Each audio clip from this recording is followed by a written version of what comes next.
حامدًا للہ تعالی اولا و ثانیہ ولعنان الثناء الیہ ثانیہ والصلاة والسلام علی افضل الرسل محمد وآلہ مسلیہ محمد وآلہ مسلیہ فی حلبۃ الصلوات مجلیہ و مسلیہ اما بعد فاعوذ باللہ من الشیطان الرجیم بسم اللہ الرحمن الرحیم محمد رسول اللہ والذین معه اشداء علی الکفار رحماء بینہم قال النبی صلی اللہ علیہ وسلم اصحابی کالنجوم فبہم مقتدیتم اہتدیتم او کما قال صدق اللہ و صدق رسولہ النبی الکریم درود پر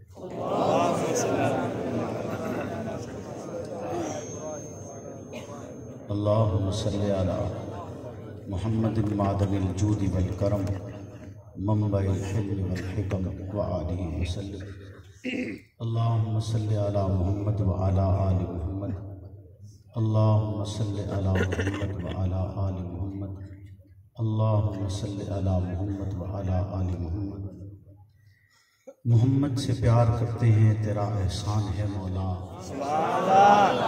ہماری بخشش کا بس یہی سامان ہے مولا در شاہ مدینہ چھوڑ دیں جنت کے بدلے یہ سودا ہم نہیں کرتے ہمیں نقصان ہے مولا تیرے باغی تیرے شاطن بشر اچھے نہیں لگتے تیرا سایہ نہ ہو جن پر وہ سر اچھے نہیں لگتے تیرے اصحاب سے مجھ کو محبت کیوں نہ ہو آقا کسے اونچے گھنے ٹھنڈے شجر اچھے نہیں لگتے اور کر کے تجھے میں یاد علی رکھتا ہوں دلشاد علی خلد کی جو سردار بنی تیری ہے اولاد علی ہم زلف عثمان ہے تو عمر تیرا داماد علی حق تیرا کردار عمل سچ تیرا ارشاد علی دشمن تیرے مردہ باد تو ہے زندہ باد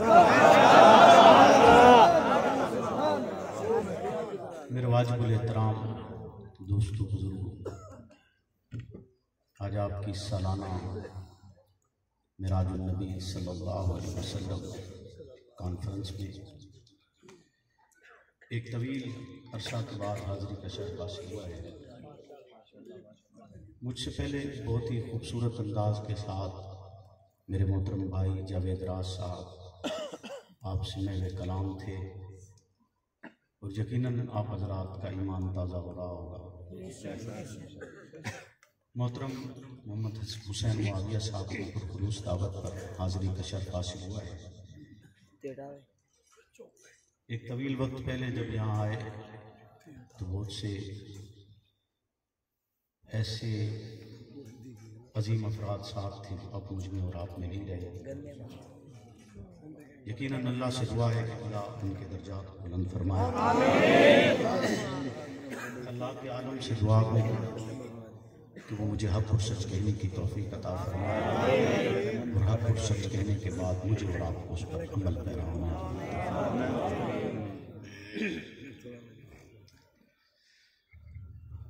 اسلام بحیثیت مسلمان اس ملک میں رہتے ہوئے ہم یہ سمجھتے ہیں کہ ہم آزاد ہیں ایسی ہے یہ کسی آزادی کی ضرورت ہے نہیں تو چوکوں پہ مانگی جاتی ہے آج کل وہ چوکوں پر کھڑے ہو کر آزادی آزادی کی رٹ لگاتے ہیں اور انہیں کوئی کچھ نہیں کہتا اور ان کے الفاظ نعوذ باللہ نقل کفر نباشر وہ الفاظ بیان سے بھی باہر ہیں جو انہوں نے کہے یعنی وہ ایسے الفاظ بھی کہیں تو انہیں کچھ نہیں کہا جاتا اور آپ ایمان کی بات بھی کریں ایمان کی بات بھی کریں خیر پیغمبر نے مجھے اور آپ کو ایک طریقہ بتایا ہے ایمان کا جو طرز پیغمبر نے ہمیں سمجھایا ہے وہ ایک مخصوص طریقہ کار ہے کہ آپ کے کردار سے آپ کے انداز سے آپ کی گفتگو سے آپ کے رویہ سے لوگ آپ کے موقف، آپ کے نظریہ، آپ کی سوچ، آپ کے ساتھ، آپ کے عقائد کے مطابق آپ کے ساتھ جڑنا شروع ہو جائیں، یعنی اسلام کے ساتھ جڑنا شروع ہو جائیں۔ ہمارا کوئی نیا عقیدہ نہیں ہے، اسلام کا یہ عقیدہ ہے۔ اور وہ طریقہ کار کہ جیسے آپ نے واقعہ سنا ہوا کہ ایک بوڑھی خاتون مکہ چھوڑ رہی ہے، اور چھوڑتے ہوئے اس کے نظریہ یہ ہے کہ میں اپنے آبا کا دین بچاتے ہوئے یہاں سے جانا چاہتا ہوں، اپنے آبا کا دین بچاتے ہوئے یہاں سے جانا چاہتی ہوں، کیونکہ اسے کہا گیا کہ ایک شخصیت مکہ میں ایسی ہے جو تجھ سے تیرا دین چھین لے۔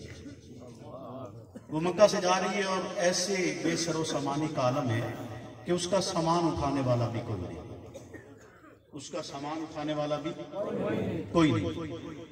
وہ جا رہی ہے مکہ سے باہر، تو رسالت پناہ اس کا سامان اٹھاتے ہیں، سامان اٹھا کر اس کے ساتھ سفر اختیار کرتے ہیں، مکہ سے باہر اسے چھوڑتے ہیں۔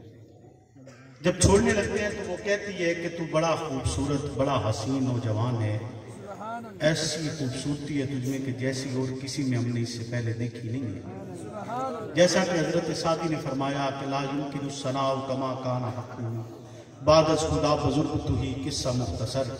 یقیناً آپ جیسی خوبصورتی کائنات میں اور کسی کی نہیں ہے، اور یقیناً آپ کا حسن، آپ کی فضیلت اور آپ کا مقام بیان کرنے کی طاقت بھی کسی انسان میں نہیں ہے۔ بس یہی جواب اسی کے لیے بنتا ہے کہ لا یمکن الثناء، کہ آپ کی تعریف بیان ہی نہیں ہو سکتی۔ ایک شخص نے آپ کی مدح میں 40,000 اشعار لکھے، اور 40,000 اشعار لکھنے کے بعد آخری شعر یہ لکھا کہ تھکی ہے فکر رساں اور مدح باقی ہے، قلم ہے آبلا پا اور مدح باقی ہے، تمام ورق تمام ہوا اور مدح باقی ہے، تمام عمر لکھا اور مدح باقی ہے۔ یقیناً آپ کی سیرت، آپ کی تعریف، آپ کا حسن، آپ کی زندگی اس انداز سے کوئی بھی بشر بیان نہیں کر سکتا ہے جو آپ کا کما حق ہو حق ہے۔ اور حضرت سعدی کا یہ ایک شعر ہے، باہر جب میں آیا تو باہر یہاں لکھا ہوا بھی تھا آپ کے بینر پر، کہ حضرت سعدی نے جب وہ شعر لکھے تھے تو ان سے چوتھا مصرع نہیں بن رہا تھا۔ رات کو سوئے، رسالت پناہ کی زیارت ہوئی، آقا دو جہاں خواب میں آئے اور پوچھا کہ سعدی پریشان ہو، کیوں پریشان ہو؟ حضرت سعدی کہتے ہیں کہ آپ کی مدح میں اشعار لکھیں، 3 مصرے لکھ چکا ہوں، چوتھا مصرع مکمل نہیں ہو رہا۔ تو سرکار نے فرمایا کہ سعدی وہ اشعار پڑھ، تو سعدی پڑھتے ہیں بلغ العلا بکمالہ کشفت الدجا بجمالہ حسنت جمیع خصالہ۔ تو رسالت پناہ خود ارشاد فرماتے ہیں صلو علیہ وآلہ، آپ بھی پڑھ لیجئے صلو علیہ وآلہ، کہ آپ میں تمام حسن جمائے، آپ اپنے کمال کے ساتھ بلندیوں پر پہنچے، آپ کے جمال نے تمام ظلمتوں کے سائے چھک دیے، اور آپ میں تمام ہی خوبیاں موجود ہیں، اس لیے صلو علیہ وآلہ۔ تو وہ خاتون بوڑھی دیکھ کر کہتی ہے کہ آپ کا حسن دیکھ کر دل یہ چاہتا ہے، دل یہ چاہتا ہے، آپ کا حسن دیکھ کر دل یہ چاہتا ہے کہ تیری خیر خواہی کر دوں، تیری خیر خواہی کر دوں، تجھے کچھ ایسا دے دوں جس سے تیرا مزید بھلا ہو جائے، تو اتنا اچھا ہے، اتنا تیرا عمدہ اخلاق ہے، اتنا تیرا اعلیٰ اخلاق ہے، اتنا تیری محبت ہے، مجھے تو جانتا بھی نہیں ہے اور میرے لیے مکہ سے یہاں تک سفر کر کے آیا ہے۔ تو رسالت پناہ کہتے ہیں کہ کرو خیر خواہی، کیا خیر خواہی کرنی ہے؟ تو وہ کہتی ہے کہ مکہ میں ایک شخص ہے، اس کا نام محمد ہے، اس سے بچ کے رہنا، کہیں وہ تجھ سے یہ تیرا حسن چھین نہ، تیری یہ خوبصورتی، تیرا یہ اخلاق تجھ سے چھین نہ لے۔ پھر اس کے بعد بوڑھی کہتی ہے کہ ایسے اخلاق والا شخص میں نے مکہ میں اور کوئی دیکھا نہیں ہے، یہ تو بتا کہ تو ہے کون، کس کا بیٹا ہے، تیرا نام کیا ہے، تیرا نام کیا ہے؟ تو رسالت پناہ نے جواب دیا کہ مجھے محمد کہتے ہیں، مجھے، کیونکہ رسالت پناہ دیکھ چکے تھے کہ اس میں وہ چیز موجود ہے کہ یہ ایمان لائے گی تو پھر پھرے گی نہیں، یہ ایمان لائے گی تو پھر پھرے گی نہیں، اس کا حق بنتا ہے کہ اس کو یہ نعمت دی جائے، اس کا حق بنتا ہے کہ اس کو یہ نعمت دی جائے، یہ اسلام کا اخلاق کا نظام ہے۔ کہ آپ دیکھیے کہ ایک بوڑھی جو آپ کی وجہ سے چھوڑ کر جائے، اور ایسے بے شمار واقعات سے سیرت النبی صلی اللہ علیہ وسلم بھری ہوئی ہے کہ رسالت پناہ کو تکلیف دینے کے لیے آئے، لیکن جواباً آپ سے خیر پائی ہے۔ کسی نے آپ پر پتھر برسائے ہیں تو جواب میں رسالت پناہ نے اسے دعا دی ہے، اور نہ صرف اسے دعا دی ہے بلکہ اس کی نسلوں کو بھی دعا دی ہے کہ تیری نسلوں میں تو کوئی ہوگا جو محمد کو پیغمبر مانے گا، کوئی ہوگا جو محمد کو رسول مانے گا، کوئی ہوگا جو محمد کو خاتم النبیین مانے گا، کوئی ہوگا جو محمد کو خاتم المعصومین مانے گا۔ لہٰذا تیری نسلوں کو بھی دعا دی جاتی ہے۔ جو کوڑا کرکٹ پھینکتی رہی اس کی آپ تیمارداری کرتے رہے، جو کانٹے بچھاتے رہے انہیں آپ نے کوئی دکھ نہیں دیا، جس نے اوجری ڈالی رسالت پناہ نے خاموشی سے برداشت کیے۔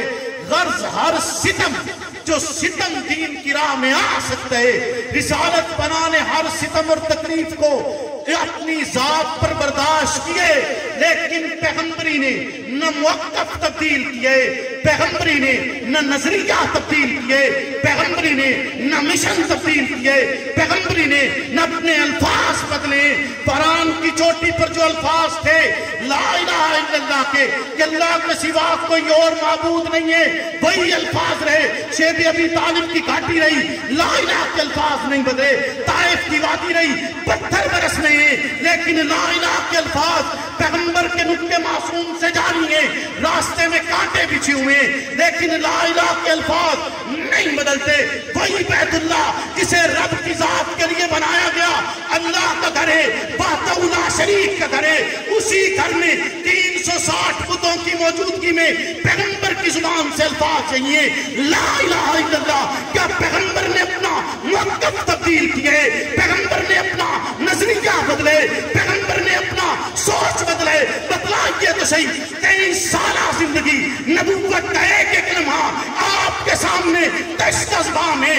پیغمبر کی زندگی کا ایک ایک حصہ میرے اور آپ کے پاس تحریر کی شکل میں، میرے اور آپ کے پاس الفاظ کی شکل میں، میرے اور آپ کے پاس محفوظ سینوں کے ذریعے موجود ہے۔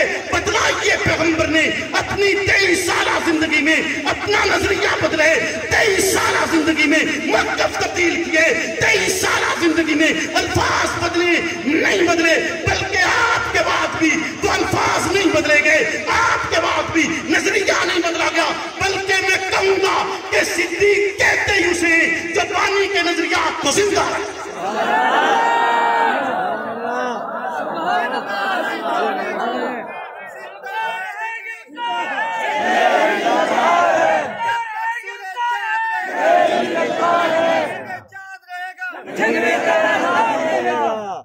صدیق صرف سچے کو نہیں کہتے، بولیے نا، صدیق صرف سچے کو نہیں کہتے، صدیق اسے بھی کہتے ہیں جو بانی کے بعد بانی کے نظریات کو، بولیے نا، جو بانی کے بعد بانی کے نظریات کو، قیادت کے نعرے تو آپ کو یاد رہے، بانی کا بھول گیا،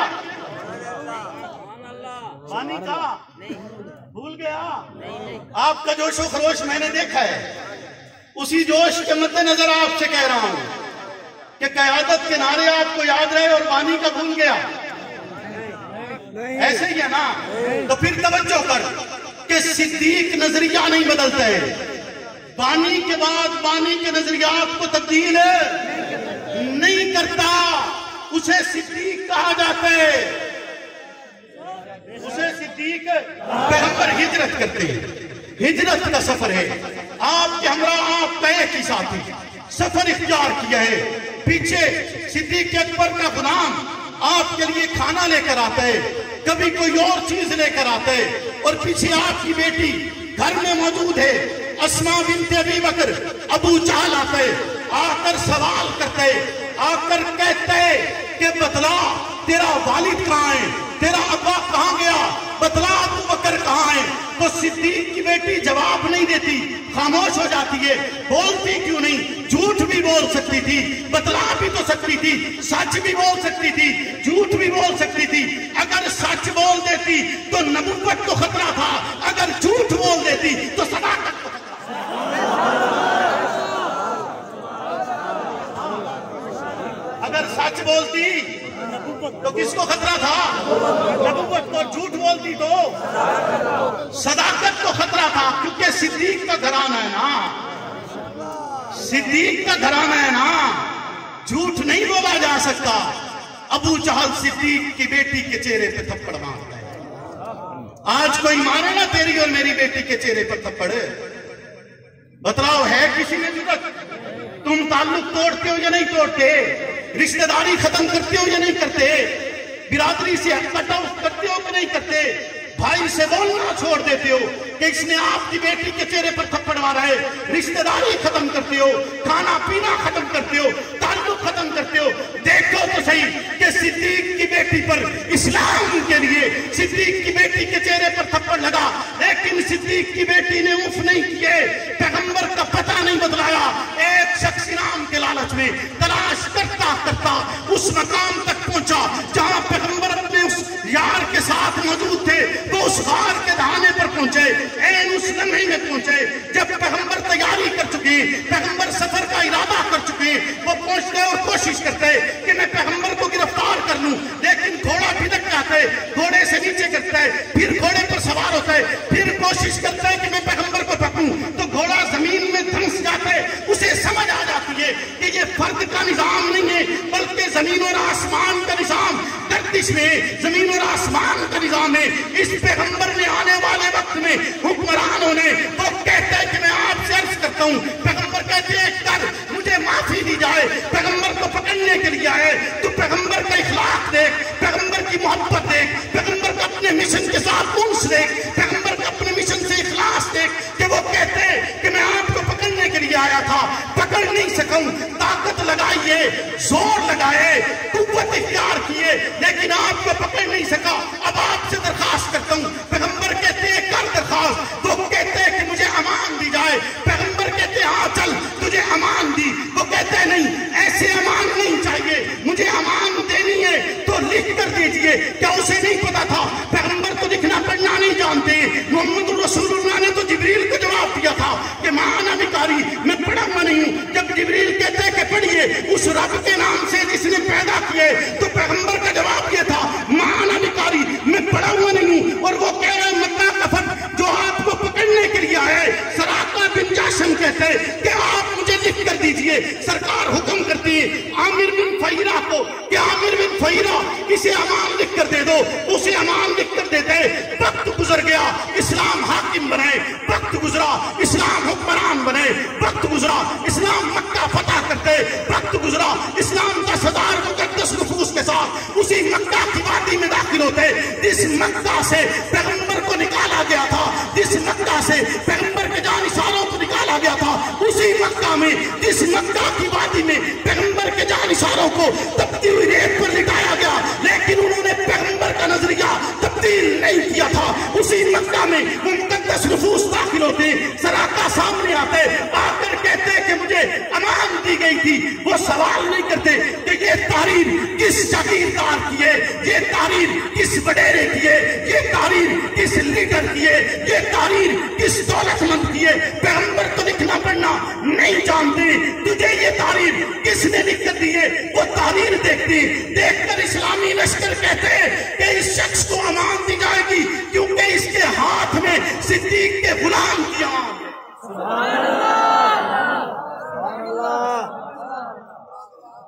پیغمبر تو لکھنا پڑھنا نہیں جانتے. عامر بن فہیرہ کون ہے؟ کوئی جاگیردار یا وڈیرا نہیں ہے, کوئی حکومت یا اقتدار والا نہیں ہے. وہ صدیق اکبر کا غلام ہے. صدیق اکبر کا کہ صدیق کا غلام امان لکھ کے دے دے. بولو نا سبحان اللہ. تو میں اگر کہوں تو بے جا نہیں ہوگا کہ اسلام اسے کچھ نہیں کہتا. صحابہ اسلام ہیں یا نہیں ہیں؟ ان کے علاوہ آپ کو اسلام کہیں سے مل سکتا ہے؟ بولیے نا, مل سکتا ہے؟ کوئی اسلام ہے نا, یا ان کے علاوہ کوئی اور اسلام ہے؟ کوئی تراشا ہوا, بولیے نا, کوئی شخصیاتی بت ایسا ہے یا نہیں ہے؟ نہیں ہے, یقیناً نہیں ہے. اسلام صحابہ کے علاوہ نہیں ہے. صدیق کے غلام کی لکھی ہوئی امان. اسلام کچھ نہیں کہتا. اسلام سزا نہیں دیتا، اسلام امان دیتا ہے، اسلام عزت دیتا ہے، اسلام تحفظ دیتا ہے، اسلام خیال کرتا ہے۔ تو پھر بولو نا صدیق کے غلاموں، آپ ہو یا نہیں صدیق کے غلام؟ ہو کہ نہیں؟ ایسا ہے یا نہیں ہے؟ وقتی بات ہے، جو صدیق کا غلام ہے ہاتھ کھڑا کرے۔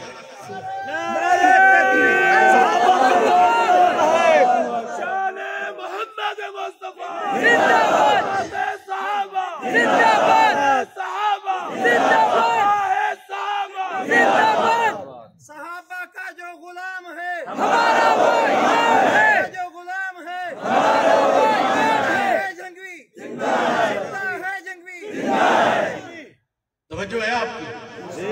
آگے بڑھیں یا بس کر دیں؟ وقت آپ کا بڑا ہو گیا۔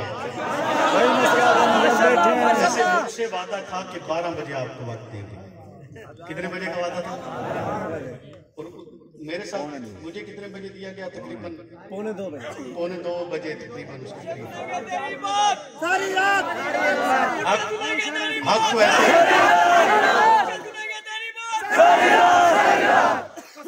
توجہ ہے آپ کی، توجہ ہے آپ کی۔ آگے بڑھیں، پیغمبر کا اخلاق دیکھیں کہ جو بوڑھی آپ کی وجہ سے مکہ چھوڑ رہی ہے اس کا سامان اٹھا، جو آپ پر کوڑا کرکٹ پھینک رہی ہے اس کی تیمارداری کر رہی ہے۔ بولیے نا، جو آپ کو پکڑنے کے لیے آیا اسے کیا کہتے ہیں کہ تجھے امان دے دے، اور ساتھ ایک اور جملہ بھی فرمایا کہ میں تیرے ہاتھوں میں کسرا کے کنگن دیکھ رہا ہوں، میں تیرے ہاتھوں میں کسرا کے کنگن دیکھ رہا ہوں۔ وقت گزر گیا، اس نے سوچا کہاں کسرا، کہاں کسرا، کہاں میں، کہاں ایران کا بادشاہ، کہاں، بولیے نا، کہاں ایران کا بادشاہ، کہاں، یہ کیسے ممکن ہے کہ اس کے کنگن اور میرے ہاتھوں میں؟ ایسا کیسے ہو سکتا ہے؟ سرکار نے ویسے ہی فرما دیا ہوتا۔ وقت گزرا، ایران فتح ہوا۔ کس کے دور میں فتح ہوا؟ اس کے دور میں فتح ہوا جو خط لکھتا ہے تو نیل اپنی روانی پہ جاری ہوتا ہے۔ اس کے دور میں فتح ہوا جو پیبند لگا ہوا لباس پہن کر جاتے تو بیت المقدس کے یہودی اس کے قدموں میں بیت المقدس کی چابیاں رکھ چھوڑتے۔ اس کے دور میں فتح ہوا جو آواز لگاتے تو 70 میل دور سنی جاتی ہے۔ اس کے دور میں فتح ہوا جو تیز نگاہ سے دیکھتے تو سورج بادلوں کی اوٹ میں چھپ جاتے۔ اس کے دور میں فتح ہوا جو زمین پر درہ مارتے تو زمین کانپنا چھوڑ دیتی ہے۔ اس کے دور میں فتح ہوا کہ جو 22 لاکھ مربع میل کا حکمران ہونے کے باوجود اینٹ کا تکیہ لگا کر سوتے، اس کے دور میں ایران فتح ہوتے، مال غنیمت آتے، مال غنیمت آیا۔ ایک تعلیم جو حضرت علی المرتضیٰ کے حصے میں آیا، اس تعلیم کا ایک ٹکڑا 60,000 درہم میں فروخت کیا گیا۔ تو سوچئے تو صحیح کہ اس کے کسرا کے کنگن بادشاہ کے کنگن ہیں، کتنے قیمتی ہوں گے۔ حضرت عمر اعلان کرتے ہیں کہ بلاؤ سراقہ کو، سراقہ کو بلایا جاتے، بلا کر کہا جاتے پیغمبر نے تیرے لیے کوئی وصیت نہیں کی تھی، کوئی اعلان نہیں کیا تھا، بلکہ سرکار نے دیکھا تھا، تجھے دیکھ کر کہا تھا سراقہ تیرے ہاتھوں میں کسرا کے کنگن دیکھ رہا ہوں۔ آج ہم دیکھنا چاہتے ہیں یہ کنگن ہاتھوں میں پہن، ہم دیکھیں تو صحیح پیغمبر نے تیرے ہاتھوں میں دیکھے کیسے؟ سبحان اللہ، پیغمبر نے تیرے ہاتھوں میں، جو پیغمبر کی اتنی بات کہ سرکار نے وعدہ تو کیا نہیں تھا، سرکار نے اعلان بھی نہیں کیا تھا، سرکار نے وصیت بھی نہیں کی تھی، سرکار نے یہ بھی نہیں کہا تھا کہ جو امان لکھ کر دے رہے ہو اس کے ساتھ لکھو کہ سراقہ کو کسرا کے کنگن دیے جائیں گے۔ نہیں لکھا ہوا، کوئی تحریر نہیں تھی، صرف ایک گواہ تھا اور وہ صدیق تھا۔ وہ کون تھا؟ صدیق نے یہ تو نہیں کہا کہ کسرا کے کنگن سرکار نے میرے لیے کہے، بولیے نا، اپنے لیے تو نہیں کہے، اسی کے لیے کہے جو پکڑنے کے لیے آیا تھا۔ یہ اسلام کا وہ اخلاق کا نظام ہے کہ جب پیغمبر کی ذات پر تکلیف آتی ہے پیغمبر دعا دیتے، پیغمبر کی ذات پر تکلیف آتی ہے پیغمبر ان کی مدد کرتے، پیغمبر کی ذات پر تکلیف آتے پیغمبر بد دعا نہیں کرتے، اپنا موقف اور نظریہ جاری رکھتے، راستہ تبدیل کر لیتے، علاقہ چھوڑ دیتے، وطن سے بے وطن ہو جاتے، علاقہ چھوڑ کر دوسری جگہ ہجرت کرتے، لیکن اس کے باوجود پیغمبر تکلیف اور درد نہیں دیتے۔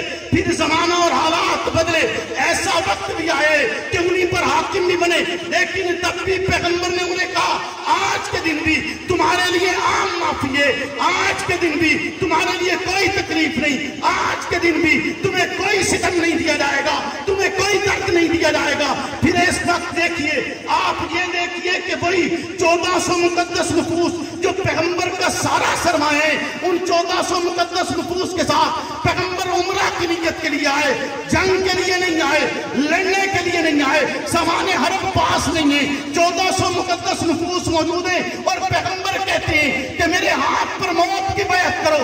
کس لیے موت کی بیعت کریں؟ پیغمبر آپ نے اس وقت تو نہیں کہا جب آپ پر پتھر برسائے گئے، آپ نے اس وقت تو نہیں کہا جب آپ کے راستے میں کانٹے بچھائے گئے، آپ نے اس وقت تو نہیں کہا جب شیخ ابی طالب میں پابند کیا گیا، آپ نے اس وقت تو نہیں کہا جب آپ کے راستے میں کانٹے بچھ رہے تھے۔ پیغمبر پھر آپ کس لیے اب 1400 مقدس نفوس جو آپ کی جمع پونجی ہے، آپ کا سرمایہ ہے، جو دین کے محافظ ہیں، جنہوں نے دین پوری دنیا تک پھیلانا ہے، ان سے موت کی بیعت لے رہے ہیں کہ مر جانا لیکن عثمان کا بدلہ لیے بغیر واپس مت آنا۔ حتیٰ ان کی نہیں، اپنی جان بھی داؤ پر لگا دی۔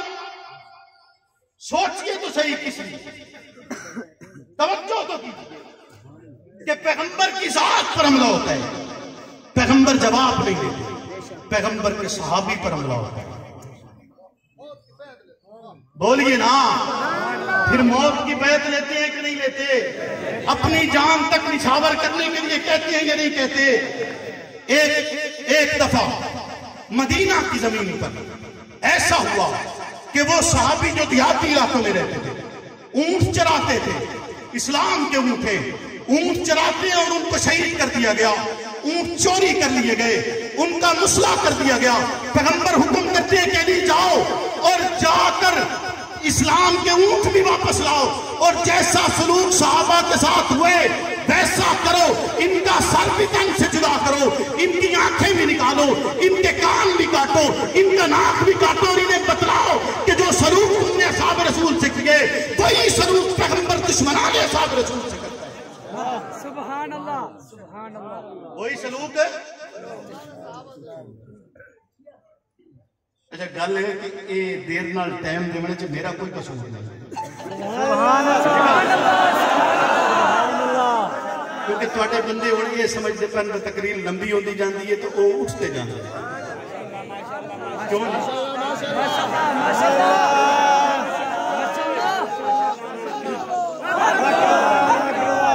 دین تو میرے بھائی ایسا ہی ہے کہ خزاں کی رت میں گلاب لہجہ بنا کے رکھنا کمال یہ ہے، خزاں کی رت میں گلاب لہجہ بنا کے رکھنا کمال یہ ہے، ہوا کی ضد پر دیا جلانا جلا کے رکھنا کمال یہ ہے، کسی کو دینا یہ مشورہ وہ دکھ بچھڑنے کا بھول جائے، اور ایسے لمحے میں آنسو اپنے چھپا کے رکھنا کمال یہ ہے، ذرا زلک اس پہ توڑ دیتے ہیں سب تعلق زمانے والے، سو ایسے ویسوں سے بھی تعلق بنا کے رکھنا کمال یہ ہے، خیال اپنا مزاج اپنا پسند اپنی کمال کیا ہے، خیال اپنا مزاج اپنا پسند اپنی کمال کیا ہے، جو چاہے مولا وہ حال اپنا بنا کے رکھنا کمال یہ ہے، جو چاہے مولا وہ حال اپنا بنا کے رکھنا کمال ہے، یہ کمال ہوتا ہے، یہ کمال نہیں ہے کہ حالات سخت ہیں تو آپ سوچ تبدیل کریں۔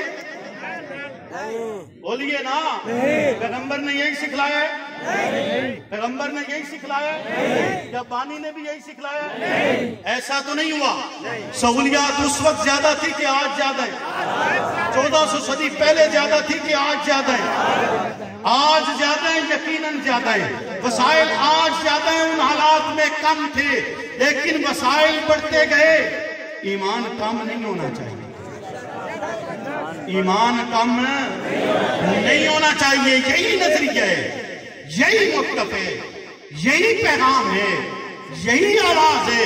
1400 سال گزر گئے، بدلی نہیں، بدلی، بولیے بدلی کہ نہیں بدلی؟